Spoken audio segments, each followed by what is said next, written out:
नमस्कार। आपका अखबार के इस अंक में आपका स्वागत है। मैं हूं प्रदीप सिंह।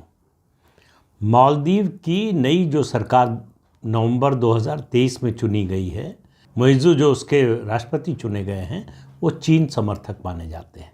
ये सरकार जो है चीन की पिट्ठू मानी जाती है, चीन का पक्ष लेने वाली मानी जाती है। चुनाव नतीजे आने के तुरंत बाद नए राष्ट्रपति ने शपथ ग्रहण के बाद घोषणा की थी कि 75 सैनिकों का जो कंटिंजेंट है भारतीय सैनिकों का मालदीव में, उसको वापस भेजा जाएगा। ये एक तरह से प्रोवोकेशन था और दूसरा ये संदेश था चीन को कि हम आपके करीब आ रहे हैं और भारत से दूर जा रहे हैं। BRI जो बेल्ट एंड रोड इनिशिएटिव है, उसके तहत चीन ने मालदीव के इंफ्रास्ट्रक्चर में काफ़ी इन्वेस्टमेंट किया है पिछले कुछ सालों में। भारत के लिए मालदीव का महत्व जो है स्ट्रेटेजिक रूप से हिंद महासागर में बहुत ज़्यादा है, लेकिन मालदीव के लिए भारत का महत्व उससे भी ज़्यादा है।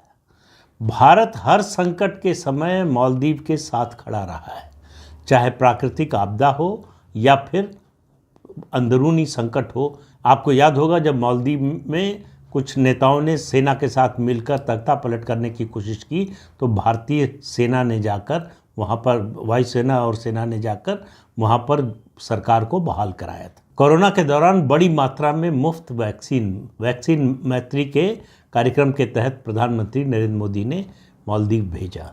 उसके अलावा टूरिज़्म जो बड़ा हिस्सा है मालदीव की इकॉनमी का, उसमें भारत के लोगों का बड़ा योगदान है। और इसके अलावा जब कोई प्राकृतिक आपदा आती है, मालदीव काफ़ी लो लाइंग एरिया में है, तो जब भी समुद्र में जल स्तर बढ़ता है तो मालदीव में संकट आता है। और जैसा कि ऐसे द्वीपों में होता है, सब जगह पीने के पानी का बड़ा संकट होता है। भारत अपनी नेवी के जरिए, एयरफोर्स के जरिए पीने का पानी भेजता है मालदीव को जब भी समस्या होती है। ऐसे दोस्त के बारे में जो टिप्पणी उस ऐसे दोस्त के प्रधानमंत्री के बारे में, प्रधानमंत्री नरेंद्र मोदी के बारे में जो व्यक्तिगत टिप्पणी वहाँ की सरकार की एक मंत्री ने की और 2 और मंत्रियों ने किया भारत के बारे में, वो किसी तरह से स्वीकार्य नहीं हो सकता। आपको मालूम है कि पिछले दिनों 4 जनवरी को प्रधानमंत्री नरेंद्र मोदी लक्षद्वीप गए थे। वहाँ उन्होंने स्नोरकेलिंग की। स्नोरकेलिंग स्कूबा जो डाइविंग होती है, उससे थोड़ा कम खतरनाक या कम जोखिम भरा या कहें आसान होता है। इसको लक्षद्वीप के प्रमोशन के रूप में, टूरिज़्म के प्रमोशन के रूप में देखा गया। और प्रधानमंत्री का नारा भी है वोकल फॉर लोकल। और आपको याद होगा कि 15 अगस्त को उन्होंने लाल किले से कहा था, भारतवासियों से अपील की थी कि देश में कम से कम 15 जगहों पर ज़रूर जाइए। और हाल ही में उन्होंने अपील की कि ये जो डेस्टिनेशन वेडिंग होती है, विदेश में जाने की बजाय अपने देश में कीजिए। अपने देश में ऐसी जगहों को एक्सप्लोर कीजिए, उनको प्रमोट कीजिए। उससे देश में की इकॉनमी पर असर पड़ेगा, उससे देश की सॉफ्ट पावर बढ़ेगी, उससे देश में रोज़गार के अवसर बढ़ेंगे और नई पीढ़ी को अपने देश के बारे में ज़्यादा से ज़्यादा जानने समझने का मौका मिलेगा। मालदीव ने इस घटना को अपने ऊपर एक तरह से चैलेंज के रूप में, या मालदीव जो एक बड़ा टूरिस्ट डेस्टिनेशन है दुनिया में, उसको चुनौती के रूप में लक्षद्वीप को माना कि लक्षद्वीप को भारत सरकार जो है प्रमोट कर रही है मालदीव के विकल्प के रूप में। और उसके बाद जो टिप्पणी की प्रधानमंत्री के बारे में, व्यक्तिगत टिप्पणी की, उनको इजराइल का जो है पिट्ठू कहा, पपेट कहा। और उसके अलावा भी उनके बारे में व्यक्तिगत टिप्पणी की, जिसको यहाँ दोहराना ठीक नहीं होगा। और इस सब के बाद भारत सरकार ने बड़ा सख्त एतराज़ जाहिर किया। ये एक्सेप्टेबल नहीं है, ये स्वीकार्य नहीं है और कोई ना कोई एक्शन होना चाहिए ऐसा बोलने वालों के खिलाफ। सोशल मीडिया पर बाढ़ आ गई मालदीव सरकार और उसके मंत्रियों की आलोचना की। और उसके बाद भारत में सेलिब्रिटीज़ सलमान खान, अक्षय कुमार, कंगना रनौत, सचिन तेंदुलकर, हार्दिक पांड्या, इरफान खान, इन सब ने, जॉन अब्राहम, इन सब ने कहा हम लक्षद्वीप को प्रमोट करेंगे, हम लक्षद्वीप जाएंगे। और उन्होंने कहा कि हम जो है मालदीव नहीं जाएंगे। अब आपको बता दें कि मालदीव को टूरिस्ट डेस्टिनेशन के रूप में दुनिया में मशहूर करने में भारत की सेलिब्रिटीज़ का बहुत बड़ा योगदान है। लक्षद्वीप हमारे देश की सबसे छोटी यूनियन टेरिटरी है। कुल 32 स्क्वायर किलोमीटर का एरिया है, जिसमें 36 आइलैंड हैं। यहाँ पर 2 5 स्टार रिसॉर्ट हुआ करते थे, लेकिन अब भी हैं, लेकिन चलते नहीं हैं, बंद हो गए हैं। कोरोना के दौरान कोई जाने वाला नहीं था, इसलिए इकोनॉमिकली वायबल नहीं रह गया, तो जिन लोगों के थे उन्होंने बंद कर दिए थे, उसको फिर से शुरू कराने की बात हो रही है। लक्षद्वीप में प्रधानमंत्री ने कई जो है इंफ्रास्ट्रक्चर प्रोजेक्ट्स की घोषणा की, तो लक्षद्वीप में 2-3 चीज़ें होने जा रही हैं। होटलों की संख्या बढ़ने जा रही है, होटल के लिए लाइसेंस दिए जाएंगे, और फ्लाइट्स बढ़ने जा रही हैं। अभी दिक्कत क्या होती है, अभी सिर्फ एक फ़्लाइट है कोचीन से, हालांकि कोचीन से सिर्फ 22 किलोमीटर दूरी पर है लक्षद्वीप, तो स्टीमर सर्विस शुरू करने की मांग हो रही है। तो लक्षद्वीप को एक बड़े टूरिस्ट डेस्टिनेशन के रूप में प्रमोट करने की बात हो रही है। इस बात से मालदीव बहुत परेशान है। ये जो मालदीव के मंत्री ने इस तरह की टिप्पणी की है, उस पर भारत सरकार के एतराज़ के बाद मालदीव की सरकार को समझ में आ गया कि ये पुराना भारत नहीं है जो कुछ भी सुनकर चुपचाप बर्दाश्त कर लेगा। ये नया भारत है, ये प्रधानमंत्री नरेंद्र मोदी का भारत है, जो कुछ भी अपना अपमान किसी भी हालत में स्वीकार नहीं करता, बर्दाश्त नहीं करता।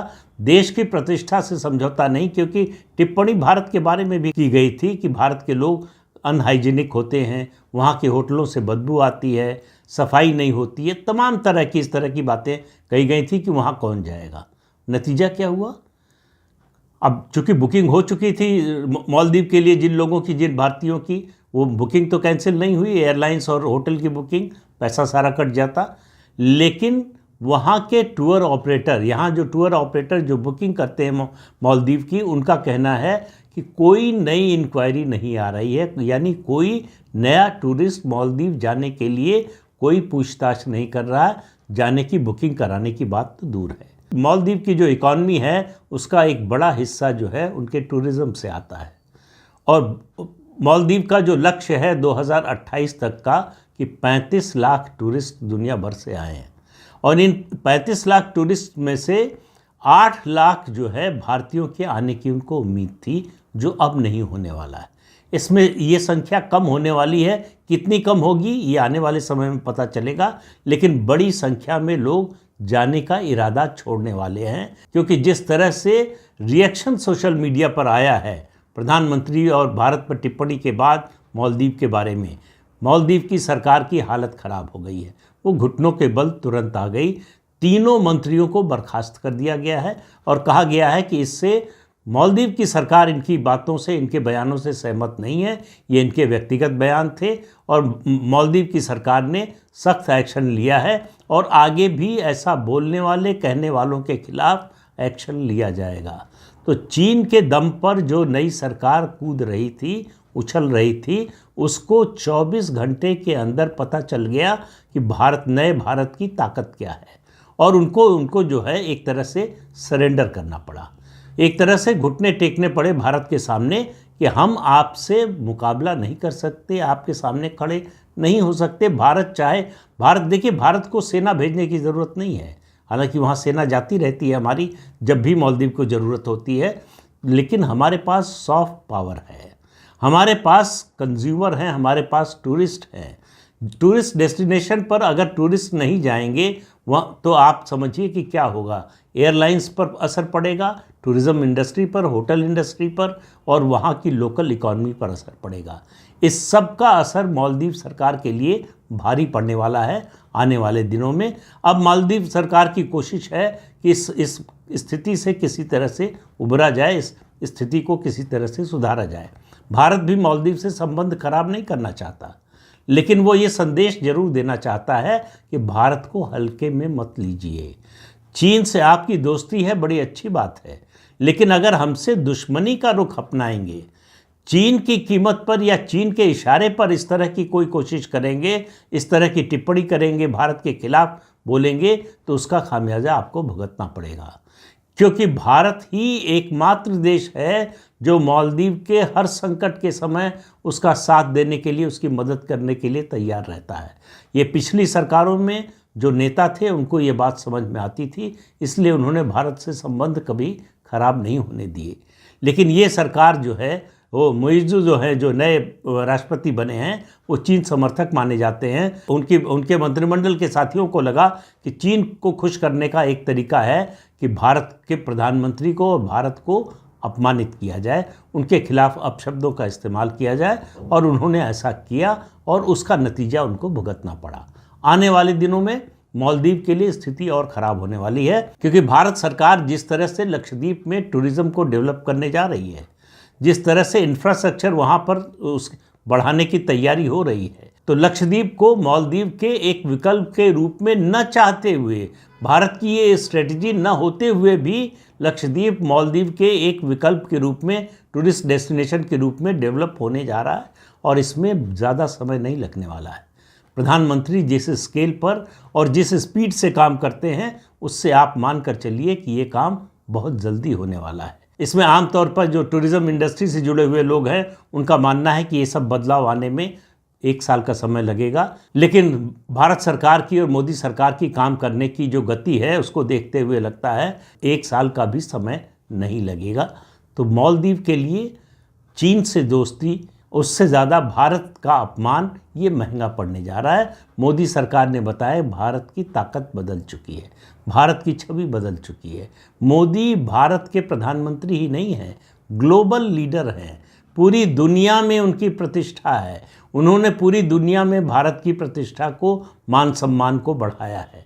ऐसे में एक छोटी सी आइलैंड कंट्री अगर ये समझती है कि वो भारत के खिलाफ, भारत के प्रधानमंत्री के खिलाफ अपमानजनक शब्दों का इस्तेमाल करके बचकर निकल सकती है, तो ये गलतफहमी उसकी इस घटना के बाद दूर हो जानी चाहिए। भारत किसी से दुश्मनी मोल नहीं लेता। भारत इस नीति में यकीन नहीं करता कि फलां दोस्त है, फलां दुश्मन है। भारत का मानना है कि या तो दोस्त होते हैं या पोटेंशियल दोस्त होते हैं। तो जो आज दोस्त नहीं है, वो कल दोस्त हो सकता है। इस नीति पर भारत चलता है, लेकिन भारत अपना अपमान बर्दाश्त नहीं करता। भारत अब अपमानजनक शब्दों को सुनने के लिए, बर्दाश्त करने के लिए तैयार नहीं है। वो समय चला गया। ये मालदीव की नई सरकार, जो चीन समर्थक सरकार है, उसको समझ में आ गया। अब उनके रवैये में भी आप आने वाले दिनों में परिवर्तन देखेंगे। लेकिन मालदीव ने अपना एक बड़ा नुकसान कर लिया है। सोशल मीडिया पर जिस तरह से लोग लक्षद्वीप के समर्थन में और मालदीव के टूरिस्ट डेस्टिनेशन के रूप में उसके विरोध में खड़े हुए हैं, उसका असर मालदीव की पूरी इकॉनमी पर, उस देश की इकॉनमी पर पड़ना तय है। कितना समय लगेगा, कितना बड़ा इम्पैक्ट होगा, ये आने वाले दिनों में पता चलेगा। लेकिन भारत अपनी सॉफ्ट पावर का इस्तेमाल करना सीख गया है। ये घटना इस बात का प्रमाण है। तो इस अंक में इतना ही। अगले अंक में फिर मिलेंगे किसी नए मुद्दे के साथ। तब तक के लिए अनुमति दीजिए। आपसे अनुरोध है कि ये चैनल देखिए, शेयर कीजिए, लाइक कीजिए और सब्सक्राइब ज़रूर कीजिए। नमस्कार।